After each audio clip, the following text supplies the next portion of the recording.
Hello दोस्तों, नमस्कार। कैसे हैं आप? उम्मीद करते हैं अच्छे होंगे। आज के इस वीडियो में भारत के नदी से रिलेटेड प्रश्न को कवर करेंगे। इससे पहले पार्ट 1 कवर कर लिए हैं। अगर आप नहीं देखे हैं तो प्लीज़ जाकर उसको देख लीजिए। और आज के वीडियो में पार्ट 2 लाए हैं। तो चलिए आगे बढ़ते हैं। आगे बढ़ने से पहले एक मोटिवेशन शायरी से आज का वीडियो स्टार्ट करते हैं। जब टूटने लगे हौसला तो याद रखना, जब टूटने लगे हौसला तो याद रखना, बिन मेहनत की तक तो ताज नहीं होता। ढूंढ लेना अंधेरों में भी मंजिल, ढूंढ लेना अंधेरों में भी मंजिल, जुगनू कभी रोशनी का मोहताज नहीं होता। तो चलिए आगे बढ़ते हैं। हिमालय पार की नदियां हैं ब्रह्मपुत्र और सिंधु और सतलज। हिमालय पार की नदी कौन कौन सी है? ब्रह्मपुत्र, सिंधु और सतलज है। तो आपका सही आंसर हो जाएगा ऑप्शन बी। निम्नलिखित में से नदियों की लंबाई का सही अवरोही क्रम दर्शाना है। तो ब्रह्मपुत्र, गंगा, गोदावरी और नर्मदा। तो आपका सही आंसर हो जाएगा ऑप्शन ए।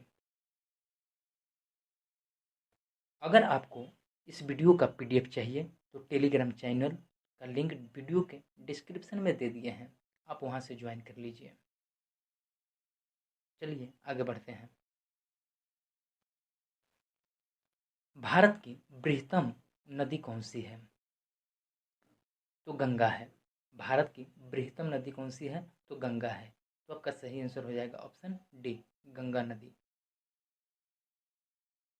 गंगा नदी को बांग्लादेश में किस नाम से जाना जाता है? तो पद्मा के नाम से जाना जाता है। तो आपका सही आंसर हो जाएगा ऑप्शन ए, पद्मा।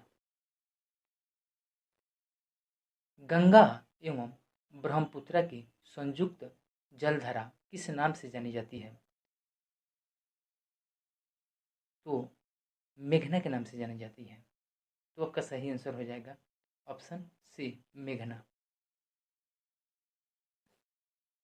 निम्नलिखित में से किस नदी के मुहाने पर डेल्टा नहीं बनता? तो तापी के मुहाने पर डेल्टा का निर्माण नहीं होता। तो आपका सही आंसर हो जाएगा ऑप्शन डी। दक्षिण भारत के पठारीय प्रदेश को कौन सी नदी दो भागों में विभाजित करती है? तो नर्मदा विभाजित करती है। तो आपका सही आंसर हो जाएगा ऑप्शन बी, नर्मदा। दक्षिण भारत की नदी में सबसे लंबी नदी कौन सी है? तो गोदावरी है। सबसे लंबी नदी कौन सी है? तो गोदावरी है। तो आपका सही आंसर हो जाएगा ऑप्शन ए, गोदावरी नदी। निम्नलिखित में से किस नदी को बृहदगंगा के नाम से जाना जाता है? तो गोदावरी बृहदगंगा के नाम से जाना जाता है और सबसे लंबी नदी गोदावरी है। तो आपका सही आंसर हो जाएगा ऑप्शन ए, गोदावरी। गोदावरी नदी का उद्गम स्थल कहाँ है?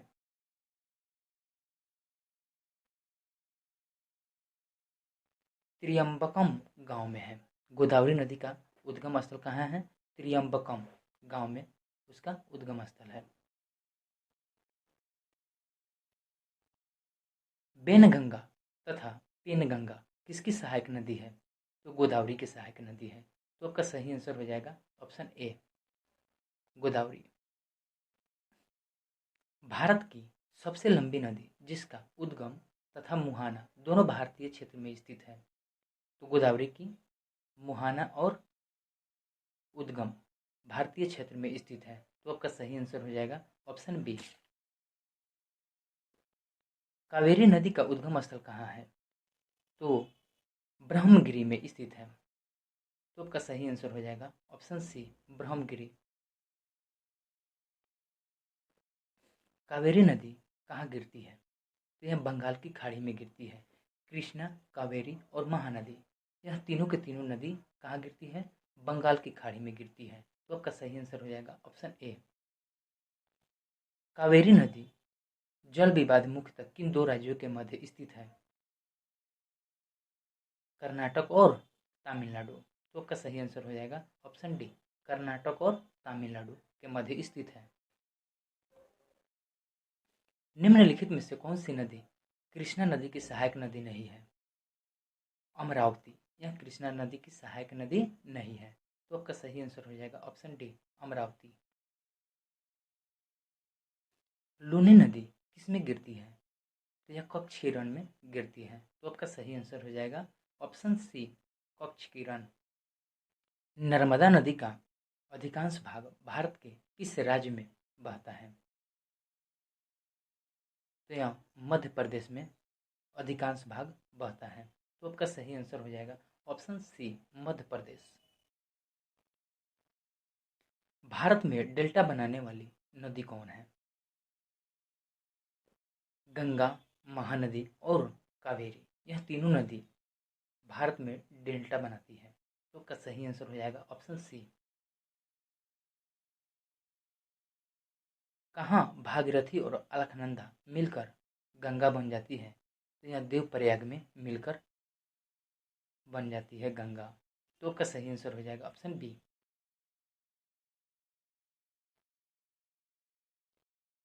हगरी सहायक नदी है किसकी? तो यह भीमा की सहायक नदी है। हंगरी भीमा की सहायक नदी है। कोपली किसकी सहायक नदी है? तो कोपली ब्रह्मपुत्र की सहायक नदी है। तो आपका सही आंसर हो जाएगा ऑप्शन डी, ब्रह्मपुत्र नदी की सहायक नदी है कोपली। मंजिल यूं ही नहीं मिलती राही को, जुनून सा दिल में जगाना पड़ता है।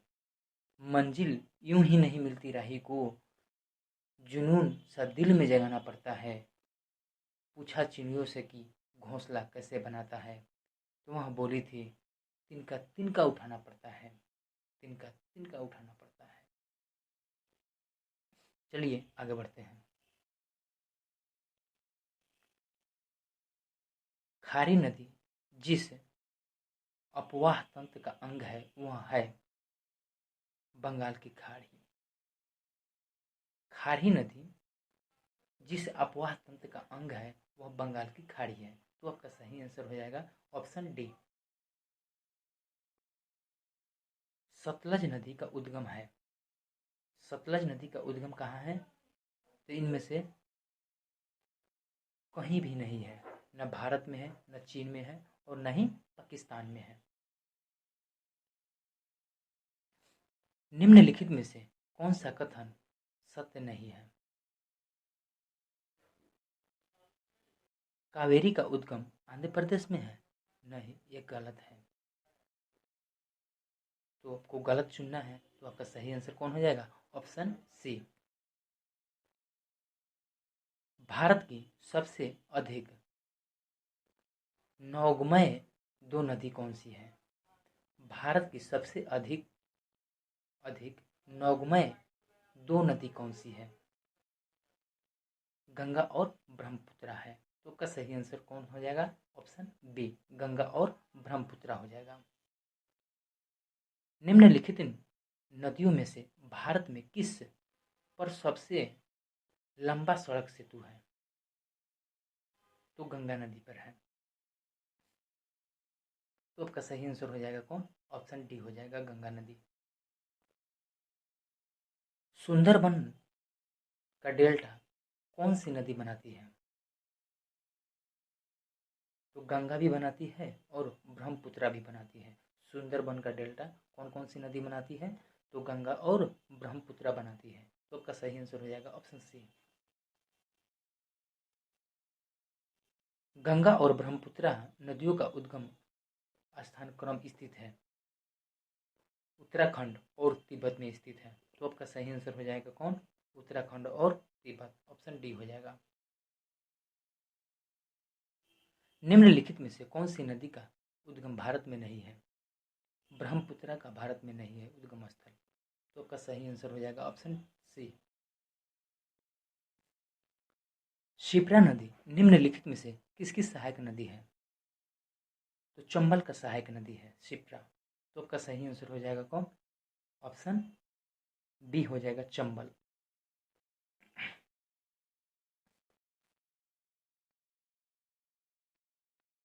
निम्नलिखित में से कौन सी नदी अमरकंटक के पठार से नहीं निकलती। गोदावरी नहीं निकलती अमरकंटक की पहाड़ से। तो आपका सही आंसर हो जाएगा ऑप्शन ए, गोदावरी नदी। महानदी नर्मदा तथा सोन नदी कहाँ से निकलती है? तो यह अमरकंटक की पहाड़ी से निकलती है। निम्नलिखित नदी युग्म में से कौन सा ज्वारंध मुख का निर्माण करती है? तो यह नर्मदा और तापी करती है। तो आपका सही आंसर हो जाएगा ऑप्शन ए। निम्नलिखित में से कौन सी नदी भ्रांस घाटी से होकर बहती है? तो नर्मदा भ्रांस घाटी से होकर बहती है। तो आपका सही आंसर हो जाएगा ऑप्शन बी, नर्मदा।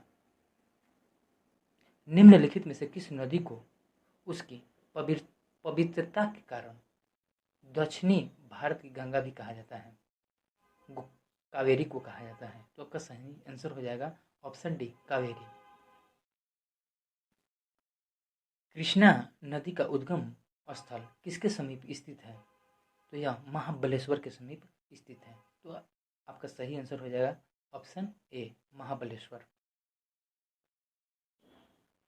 पंचगंगा तथा दुग्धगंगा किसकी सहायक नदी है? तो यह कृष्णा की सहायक नदी है। तो आपका सही आंसर हो जाएगा ऑप्शन ए, कृष्णा। इंड्रोब्राहा, इंडोब्राहा है, क्या है ये? तो ये एक पौराणिक नदी का नाम है, इंडोब्राहा।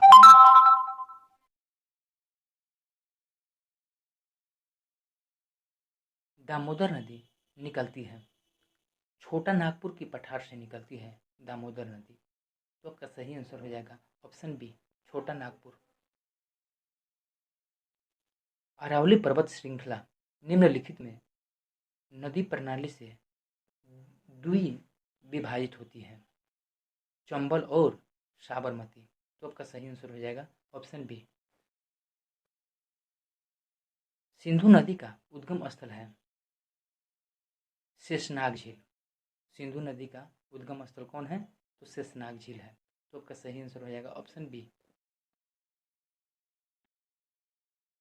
गोदावरी नदी कहाँ से होकर बहती है? तो महाराष्ट्र और आंध्र प्रदेश से होकर गोदावरी नदी बहती है। तो आपका सही आंसर हो जाएगा ऑप्शन ए। निम्नलिखित में से कौन सी नदी प्रायद्वीपीय पठार उपांत से नहीं निकलती? यमुना उपांत से नहीं निकलती, प्रायद्वीपीय पठार के उपांत से नहीं निकलती यमुना। तो आपका सही आंसर हो जाएगा ऑप्शन ए। तो इन पश्चिम वाहिनी नदियों में कौन दो पर्वत श्रेणी के बीच बहती है? तो नर्मदा जो है ना, नर्मदा नदी दो पर्वत श्रेणियों के बीच से होकर बहती है। तो आपका सही आंसर हो जाएगा ऑप्शन बी, नर्मदा। निम्नलिखित में से किस नदी का उद्गम स्थल भारत में नहीं है? तो सतलुज का नहीं है। तो आपका सही आंसर कौन हो जाएगा? ऑप्शन डी हो जाएगा।